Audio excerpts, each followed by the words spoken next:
Welcome to Wind, Reel, and Print. My name's Ryan. And my name is Kevin. And today we're doing a Bay Area movie. Bay Area meaning the San Francisco Bay Area movie. And this time it is Harold and Maude, which I was kind of surprised it was a Bay Area movie. I didn't realize that. And Same. Yeah, just a happy accident. It's very subtly a Bay Area movie, but it does it in a way that I liked. Yeah. Just using Bay Area as an aesthetic. Yeah.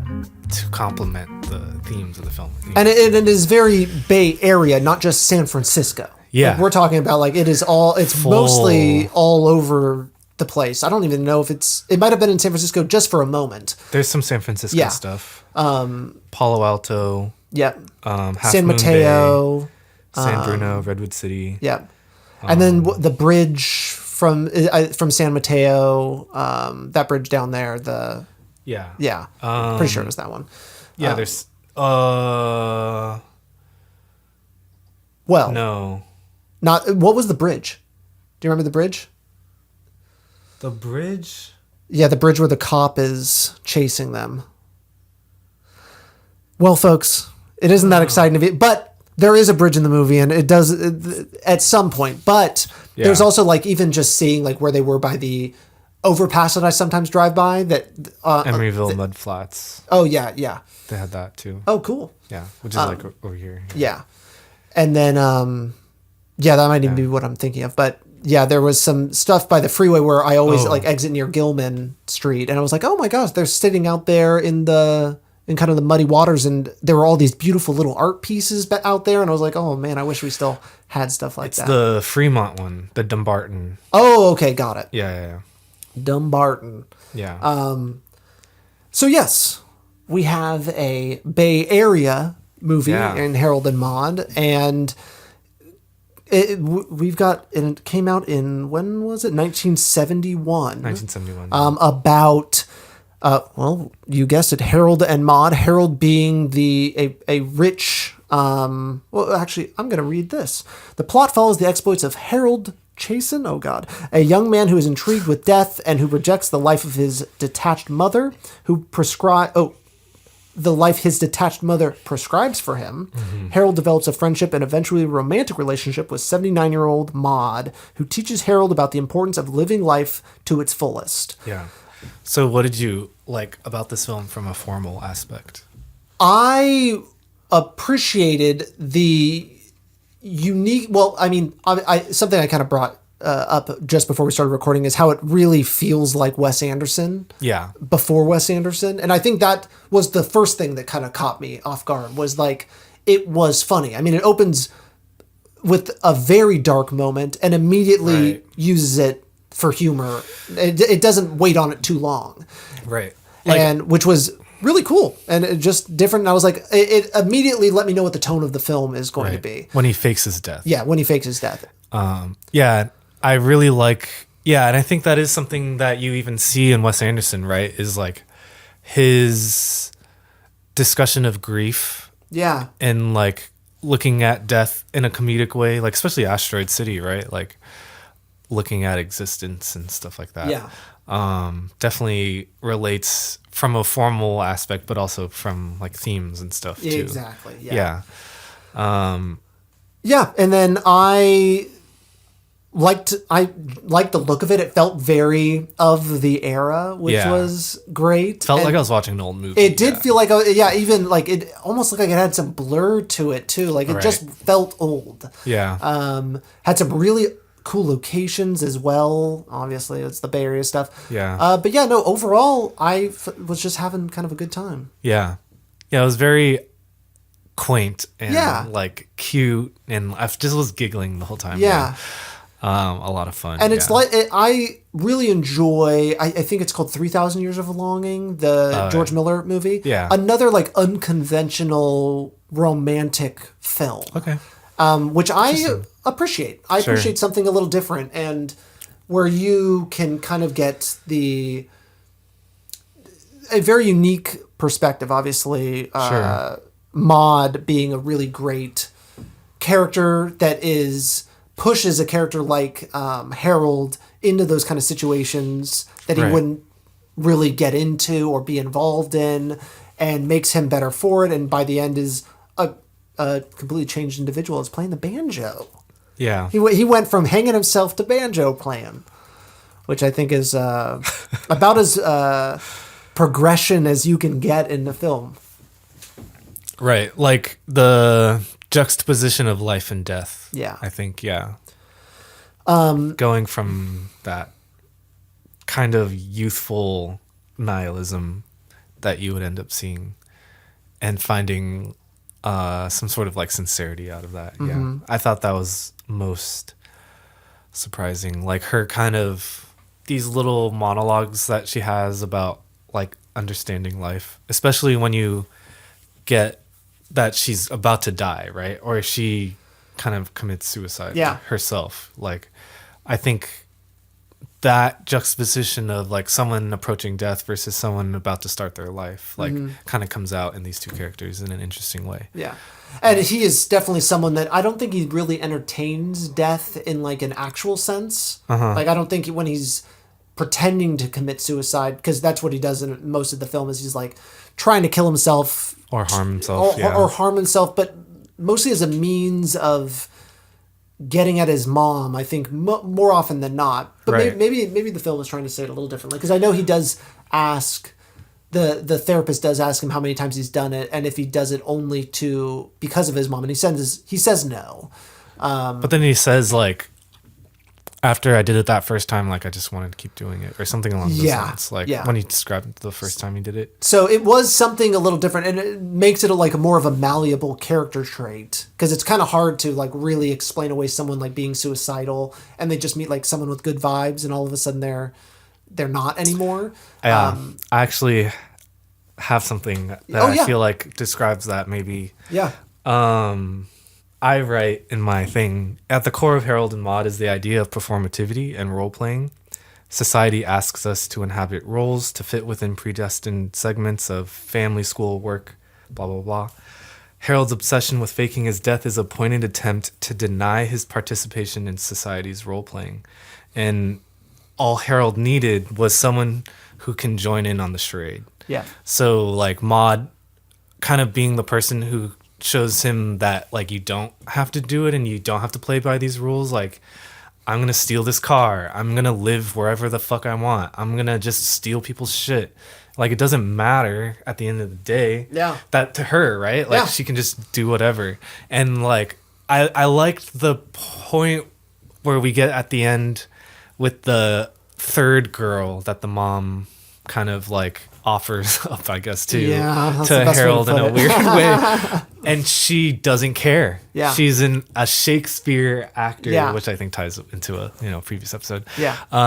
Who like can fake her death and like plays into the thing, and he can't shake her. Yeah. And that's kind of what he needed in the end, was like someone who could play along with the act. Yeah. Yeah. Yeah, it is. That is a really cool little observation, and you could see how. And they actually were thinking about possibly even making a sequel to this. And you can kind of see how it could have maybe worked with those two characters. Or at least with Harold. And then there was also a prequel planned as see. well. Then they just never got. I don't know. Yeah, got enough sauce. It feels. It is great as its own thing. Yeah. You don't need to prequel sequel everything. I don't know if I want the world. I just I don't like this as a piece. Yeah. And I don't. It also wasn't even the initial release underperformed at the box office, and but it gradually found success in repertory theaters and recouped its costs after several years. So it took some time for it to get. And then became a cult classic, too, which a lot of films that's what happens. Is it takes a little bit of time for us to understand, like, okay, this is going to be a little unconventional, and maybe feels different, but it might also played more toward, for one, it was written by a younger person. Like, I mean, the fact that it was written by a UCLA student as their thesis project is a perfect example of, like, okay, this is telling something that is meant to subvert a lot of different things. And it's great that Hal Ashby was the one to come in and be the director. Yeah, I think to speak to like maybe its reception, like he's kind of at a point of New Hollywood era where like filmmakers are going against normal Hollywood expectations, and I think maybe that the audience hadn't yet caught up to like what this was yet. Yeah. Because you mentioned Wes Anderson, and I think that's such a great thing. I want to kind of maybe talk about American eccentric cinema and how I feel like this is maybe the founding film for that. According to Wikipedia. Yes. Sponsored by now. Yeah. So it's kind of like more of a mode, like a way of approaching filmmaking. But American eccentric cinema is marked by films that are deeply concerned with ethics and morality, the obligations of the individual, and the effects of a family breakdown and social alienation. Filmmakers include Wes Anderson, Charlie Kaufman, Spike Jonze, Linklater, Baumbach, other filmmakers as well. Yeah. But you get that kind of feeling that of this film, Harold and Maude, of like these weird, quirky characters kind of pushed up against society's expectations. And even with Juno and Little Miss Sunshine that we talked about too, like these kind of like societal satires using weird characters as like the antithesis of what this means. And it usually gives like the straight character, you might say, an excuse to like dip into that world. What do you mean? Like Juno is a perfect example. Like Juno, I think that was the character's name. Yes. Right? Yeah. So Juno, and then I don't remember Michael Cera's character's name, but I believe Michael Cera's character is like played straight. Yeah. Is not like trying, but Juno is a more interesting character, is different, kind of plays it a little differently, and is able to make like a character like that kind of be like, oh, I'll be around this person, and then it inspires them to do more things. I know there are probably even better examples because it's been so long since I've seen Juno. Sure. But that's kind of there's just this one that kind of just changes the way this other person thinks. Oh, and I'm thinking of even Jojo Rabbit is a good example too, of like that little kid. Yeah. And the girl kind of like inspires him. Yeah, maybe that's like a tradition, like character. I would imagine so, because a film needs something like that. Yeah. You usually need like an audience member kind of character, and or at least just typically you have like a character that is kind of like taking in the world for the first time, and someone who's bringing them into the next world. And a bizarre, quirky character is a perfect way to just bring someone in, especially if there's some sort of love interest kind of bound, because you need them kind of glued together for some reason. Yeah, that's true. And that honestly probably goes back all the way to like mythology. It Happened One Night, right? Even like way back then. Yeah, early. I mean, even Screwball, right? That's like the kind of the character design of Screwball. Exactly. I think that's just a very typical, kind of character. True. Yeah. Well, I think so going back to American eccentric cinema, it's termed as a metamodern kind of branding. So I keep mentioning metamodern. Metamodernism is like a kind of branch off of modernism, like the idea of modernism. So like kind of briefly, modernism is like appreciation of tradition and romanticization of like storytelling. So like Top Gun is like you would consider like a modern film. Postmodern is like irony, like full on irony and maybe nihilism, and like full breakdown of society, and like kind of poking and prodding to the point of it not existing anymore. Yeah. And kind of having that like nihilism, like a lack of a sentimentality, I guess. Yeah. Metamodernism is the oscillation between these two poles. So they call it new sincerity because you're using irony and satire to find appreciation for life. And so you're going back and forth between these two kind of aesthetics and modes of thinking and finding a new way of like falling into that. And that follows kind of like the idea of absurdism, where you're making fun of life and maybe not enjoying it, but then finding a way to like appreciate the value of it, I guess. So I'm trying to come up with a meta-modern movie. Yeah. Are we talking like Eternal Sunshine of the Spotless Mind, or? Yeah, that falls into American eccentric cinema. Yeah. But you can say, that's a meta-modern form. Yeah.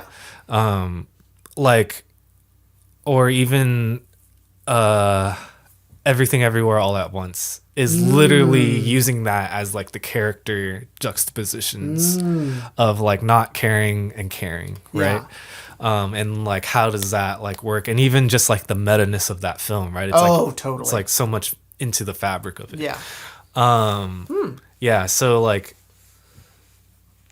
I forgot. Well, like, Harold and Maude is maybe a great influence on a lot of these sorts of things, but I feel like the meta-modern kind of thinking is essential to cinema because of its form and because of where it comes in during society and stuff. And that like what I think of The Great Gatsby as like the first meta-modern thing that is like using romanticism and satire conjunctually in a way that like you can't really get what it's trying to like. It can say so much. You know what I mean? Great Gatsby is a perfect example, I think, because it has everything, and it just feels right. Yes. Like that's also like a really weird thing, like kind of a cop out to say, but damn, it just feels right. It can say things and also be funny. Yes. And it can be sweet and dark and all of the things in between, but it does have this like, there is a humanity that is always, it certainly isn't a nihilistic book. Right. It does have all of these things, but there is like, in the end, it is a book about like goodness, I guess. Right. Yeah. And like looking at like society and morality and stuff. Yeah. That's kind of, I just like these sorts of, or this is kind of like the baseline of the meta-realism too, in a way, is like this kind of mode of thinking and like expressing these themes and values and stuff like that.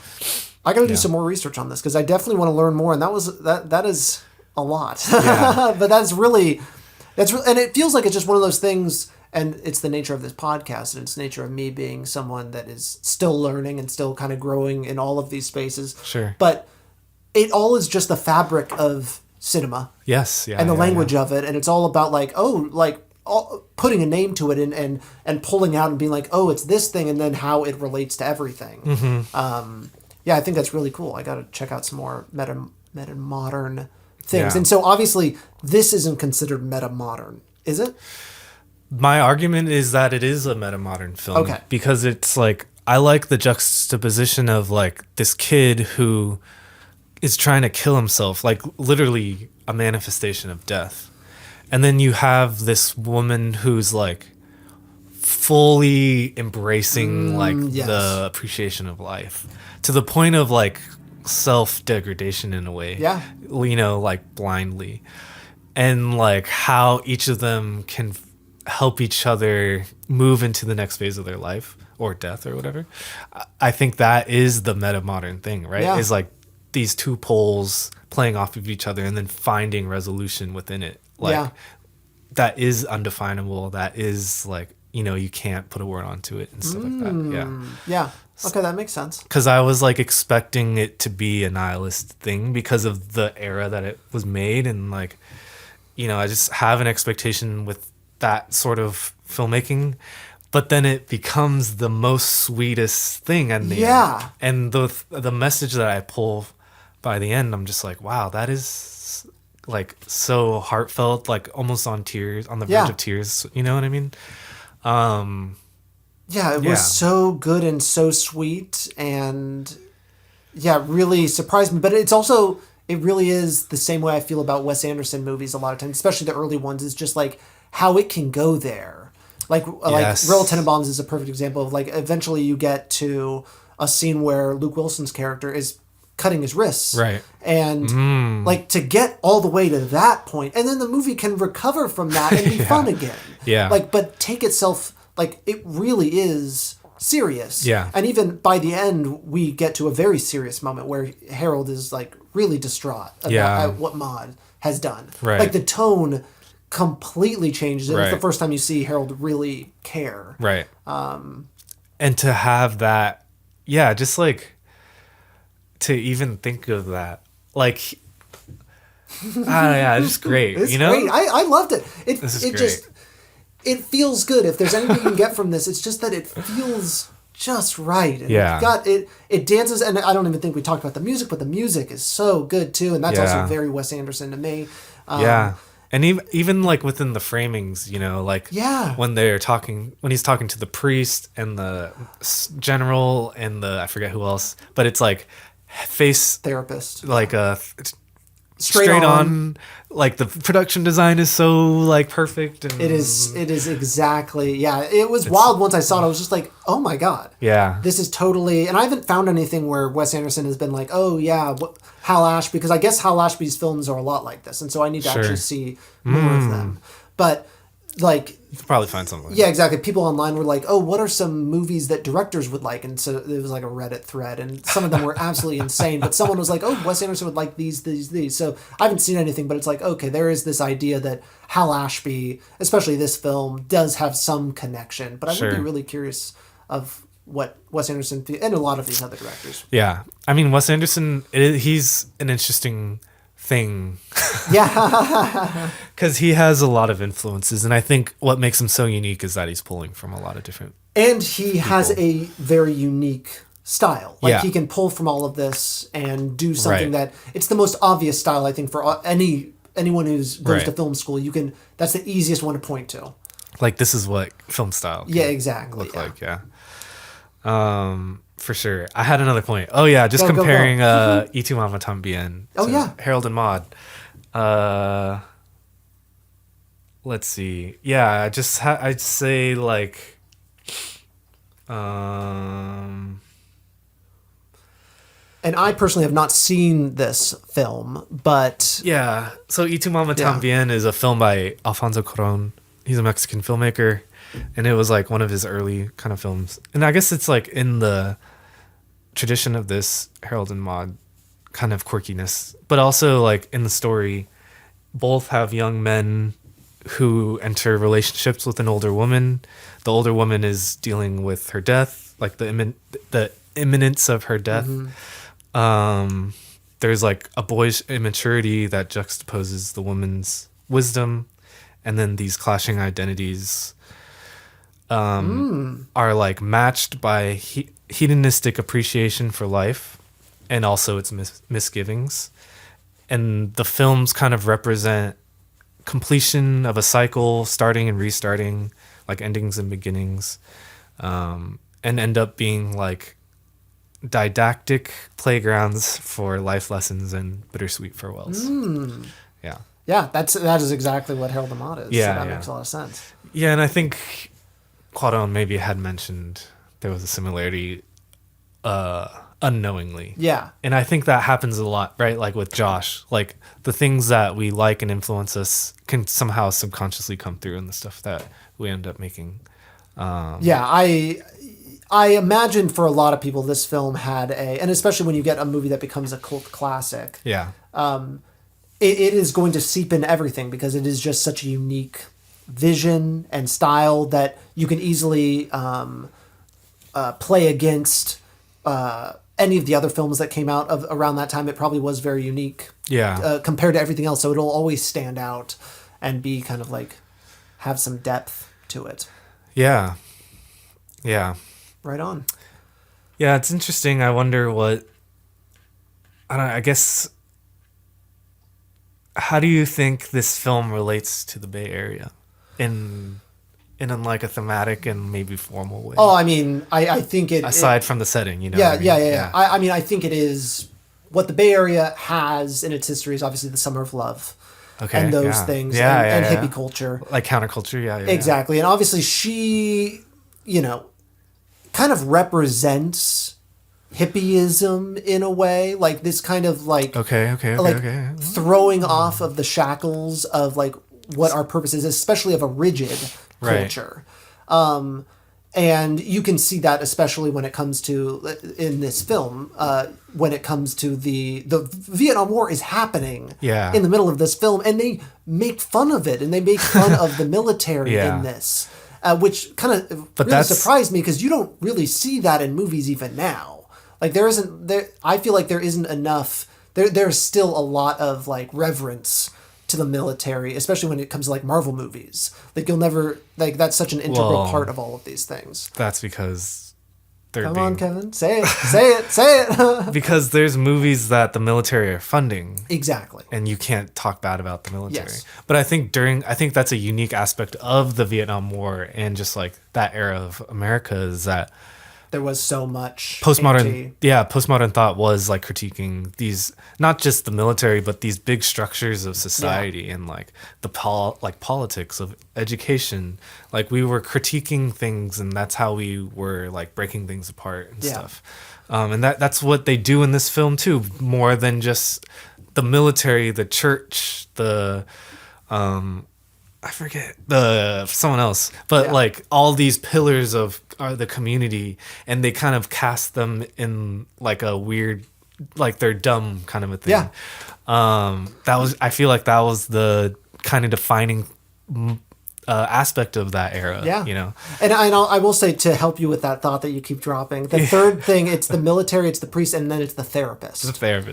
Which also is like this overanalyzation of like what the kid's just grown up and feeling things and like can't conform to society, but they have to explain away and do what they can to form him back into society. And that's what all of those characters are doing, is they're trying to drag him on. And so for me, the Bay Area has this history of these people that were part of the counterculture movement, and in some ways, the Bay Area is a poisoned well now, and I think it's because of a lot of those people. When you really look at things now, like there is a closing off, like this assumption that back then was just what they were doing, and now is not just. What do you mean? Like, especially when it comes to protesting and things like that. Like there's a big part of like Berkeley history, but you get a lot of old people in the Bay Area that are not for these things. At least that's been my kind of understanding in a lot of like the places I end up living. And I'm not really living in the cities. I live in some of the suburbs is almost like, I don't think they're truly suburbs either, but more of the housing areas of like single family homes. And there is just like, it feels in some ways like we've forgotten what it is. And you said something either off mic or in another episode about how like people forget at a certain point as they get older, because eventually the revolution doesn't make money. And that is where I feel like the Bay Area is now. It is about money. We're throwing everything to the side in pursuit of that. And it has I personally, it doesn't, at least maybe the soul is there of revolution, of revolutionary thought, and of throwing off the shackles of society. But it is so minuscule compared to whatever it was back then. And so this movie just kind of plays up what I think the Bay Area had at that point, at least to my understanding. And even to tie in Harold into this, kind of the younger generation brought up by higher, like upper class society, who like don't accept their parents' like mistakes and blah blah blah blah blah, and like learning from past generation to move into the corporate space and stuff like that. Anyways, did you have any thought on the Bay Area aspect of it that you wanted to elaborate before? No, I think that was a great point, and I definitely agree and would just be repeating what you would say. There you go, folks. Yeah, we agree. That's a good. No, I think that was a great point. Like, it's interesting, and I think this will be a good exercise when we do more of these Bay Area ones, because I think it'll be good to understand even more about the Bay Area, because I mean that's a very superficial even perspective of the Bay Area. I mean, truly. But it is still very, very much a part of it, and this is like at that exact era that we're talking about, or at least of that kind of historical Bay Area of the hippie movement and the Summer of Love. So right on. Well, that's a wrap, folks. Bye.